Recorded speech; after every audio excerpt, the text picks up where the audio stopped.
Once upon a time, there was a remake that no one asked for and a video game movie that everyone doubted. One bombed, the other blew up. The moral of this story? Hollywood is run by idiots.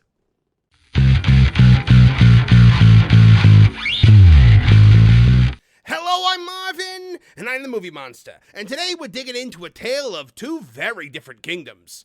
On the one side, Disney's Snow White remake, a $270 million budget, endless controversy surrounding main actress Rachel Zegler, and an absolutely pathetic box office return. It's not about money, it's about sending a message. And the other, a Minecraft movie. Terrible reviews? Yes. Jack Black screaming about dirt blocks? You bet. But guess what? A $300 million opening weekend. The biggest video game movie debut ever. Even Mario couldn't touch this.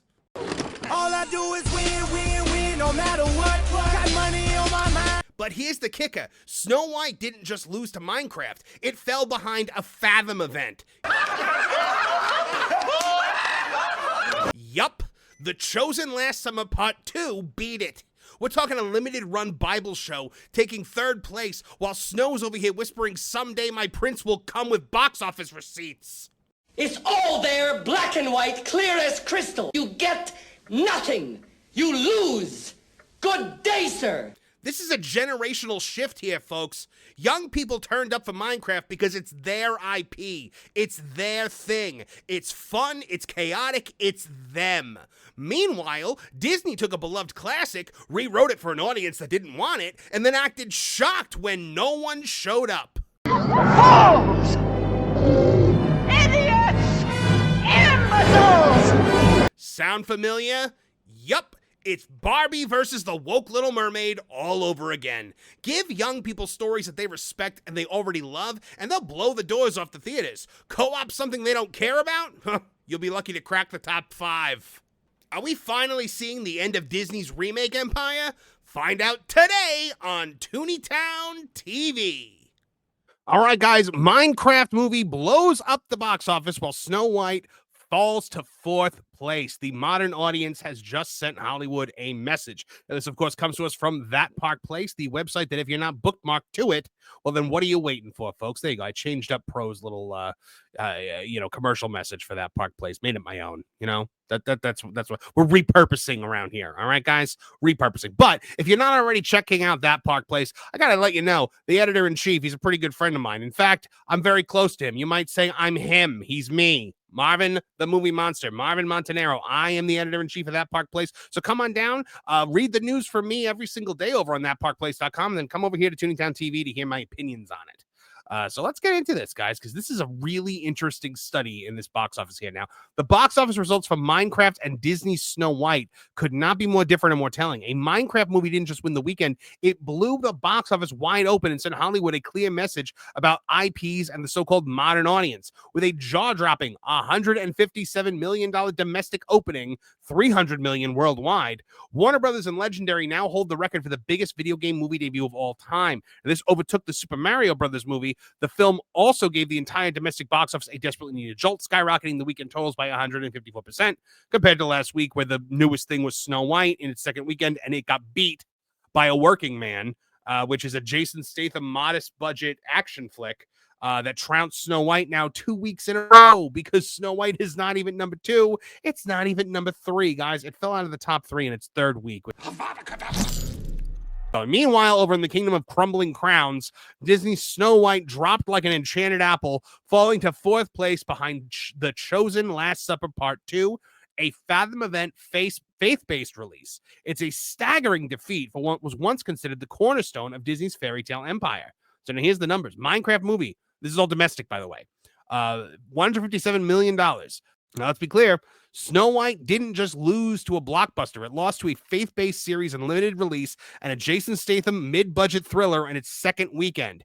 This isn't just a box office flop. It is a cultural failure. And now here's where it gets interesting, guys, because I have a lot of strong. I said before this movie came out, I said this movie is going to make $1 billion. This is going to be the biggest movie. And everyone was like, no, look at the reviews. The reviews are terrible. Everyone hates this movie. This movie sucks. I'm like, well, this movie might suck for us.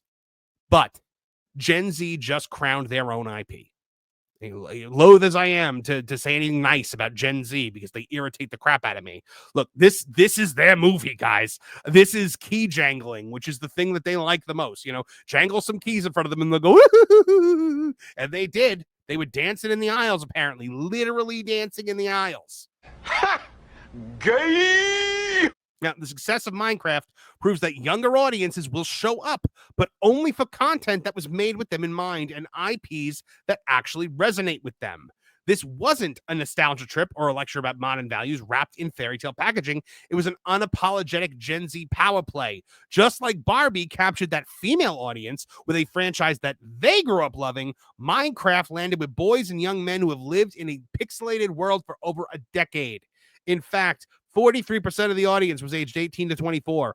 35% was aged 13 to 17. 57% of the tickets were bought day of, proving that the marketing was hitting exactly when and where it needed to. Also, IMAX and 3D screens accounted for a full 1/3 of total ticket sales. I don't care. That's not just selling tickets, guys. That's fan activation. All right. Reports of middle schoolers hooting, dancing in the aisles, and quoting memes during the film filled social media feeds. Thank God I wasn't there, because that sounds like my own personal hell. But more power to them and good for the movie theaters. The movie theater owners deserve to succeed. They deserve films that are going to make money. And guys, I covered on That Park Place recently. It was a thing out of Variety where they were like, this is how you can make, movie theaters better. We have to start letting people text. We have to, we have to start selling marijuana in the lobby. No. Imbeciles! Make good movies. They had every recommendation other than to tell Hollywood to make good movies. It's the movie theater's fault, right? It's because the movie theaters don't sell pot. That's why no one's going to the movie theater. Not that everything Hollywood makes is dreck. Fools! All of you! Meanwhile, over at Disney, Rising to the top, push it to the edge, give it all you got, barely break a sweat, strong woman, strong. let's contrast that with Snow White. Cost $270 million to produce and has grossed just $77 million domestic in 3 weeks. Make money! That is a disaster of epic proportions. And while Minecraft delighted its fan base, Snow White alienated hers. Instead of honoring the classic, Disney reimagined it, not for its fans, but for a theoretical modern audience that did not show up. A film that was beloved by no one was now carried by controversy thanks to Rachel Zegler and is currently trailing a Fathom Event in fewer theaters. Well, how about that? And that's the thing, guys. So here it is. Disney princesses were a big thing with millennial audiences, with Gen X audiences. And you know what? There's a lot of nostalgia for them. When you made Aladdin, when you made The Lion King, even though I don't particularly care for those movies, the remake, I love the animated movies. I don't particularly care for the remakes. They made a lot of money. Beauty and the Beast too, because they kind of stuck true to it. They appealed to the millennial audience because that's the audience that this is made for. With Snow White, they chased this progressive, ultra woke, super.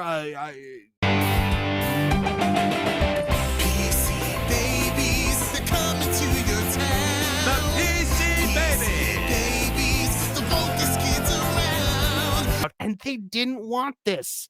Here's the thing, guys, they have tried to take everything from us. They have taken Marvel. They have taken Star Wars. They've taken classic Disney films. They've taken the Teenage Mutant Ninja Turtles. They've taken the Transformers. They try to take everything that we love and put it in new packaging and take it from us and hand it to Gen Z and Gen Alpha. And they're like, here you go. It's yours now. And they look at it and they go, it stinks. Because it's not theirs. It wasn't made for them. They don't have an emotional attachment to it the way we do. It's ours. You market those movies to us. You market movies like Minecraft to them. It's their stuff and our stuff. There's not a lot of crossplay going on there. Now, here's the bigger picture. What we're witnessing is a generational rejection of corporate nostalgia bait. When Hollywood tries to repackage Gen X or Boomer era franchises for Zoomers without understanding the audience, it flops. Now, Gen Z isn't anti-nostalgia. They just want their own nostalgia, their own icons, their own voice. And right now, that voice sounds like Jack Black singing while jumping across a pixelated block. And Boomer, Gen X, and Millennial nostalgia bait should be marketed for Boomers, Gen X, and Millennials. Because it's theirs, guys. It's theirs. That's why people get so angry when you take something like Star Wars. I mean, look at like we mentioned Barbie before. Barbie is made for women. Women grew up playing with Barbies. Girls today even play with Barbies. Barbie had a massive audience, and they showed up for an IP that was theirs. But when you try to take Star Wars and Marvel and hand them to women, women look at this and they're like, what am I supposed to do with this? Is Chris Hemsworth going to show up with his shirt off? No, I don't care. This is that thing that I go to with my boyfriend. That was the women talking, not me. Gay! So there you go, guys. Snow White, an abysmal failure, a lesson in failure that Hollywood is just obviously not going to learn anything from. Minecraft, though, I mean, they're going to learn the wrong lesson now. Now everything is going to be for Gen Z and Gen Alpha instead of, because they can't cater to us anymore. They don't want to, even though we're the ones that have money now. They're going to continue. You're going to see a Fortnite movie. You're going to see a Roblox movie. You're going to see them take every app and every insipid IP that Gen Z loves and turn that into a thing, because now Hollywood always takes the wrong lesson away from everything. The lesson is give them the stuff that you give them, give us the stuff that you're supposed to give us, and make it good. And the box office will thrive. You might even get crossover appeal. I mean, probably not for this movie, because every millennial and Gen X that I've talked to that has seen this movie has basically declared it screen cancer. But, and I'm sure I would have too. If I saw this movie, guys, I would have hated it. I guarantee you I would have hated it. But that's okay, because this is not my movie. And my movies are not their movies. And that's fine. Now, that's not saying they can't enjoy my movies, that I can't enjoy their movies, but you just go into it knowing that this is not made for you. And it's okay. If you happen to like it, cool. So what do you guys think? Am I onto something here? Am I completely wildly off base? If you disagree with me, feel free to respectfully call it out in the comments, and we can have a conversation about it. We can go back and forth. We can trade, respectful dialogue, because we are adult people. Okay, and monsters, but we are adults and we can do that, folks. So what do you guys think? Are you surprised that Minecraft so soundly defeated Snow White at the box office? Sound off in the comment section below and let me know. All right, folks, before we wrap up, let me just say something straight from the heart and maybe the lava pit underneath it. I don't get Minecraft. I really don't. Like, at all. I've tried, I've looked into it. I've seen the memes. I've seen kids get excited about punching trees and building dirt houses and fighting green exploding things that hiss at you. And for the life of me, I cannot figure out what the appeal is. I don't like it. I don't play it. And honestly, the movie wasn't for me. And that's the point. You see, Minecraft wasn't made to impress Gen Xers or millennials looking for retro callbacks or updated fairy tales. It was made for them, Gen Z and Gen Alpha, loath as I am to ever say anything good about them. They're the kids, the teens, the 20-somethings who grew up in these pixelated sandbox worlds. It was made for the generation who sees blocks and sees possibility and not just outdated graphics. Meanwhile, Snow White, a Disney princess, stories that were ours and the generations that came before us, got reworked and rebranded until it didn't resemble anything we loved in the first place. And then Disney tried to pitch it to younger viewers who didn't want it either. Is this some kind of game? Answer me, baby! That's the lesson here. It's not about budgets or critics or who has the better IP. It's about knowing your audience. Barbie worked because it understood its legacy and handed it off in a way that made sense for now. Minecraft worked because it didn't try to be for everyone. It just doubled down on who it was for. And Snow White, well,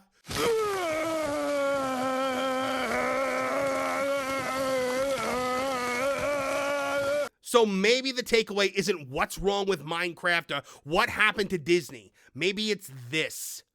Not everything has to be made for us, and that's okay.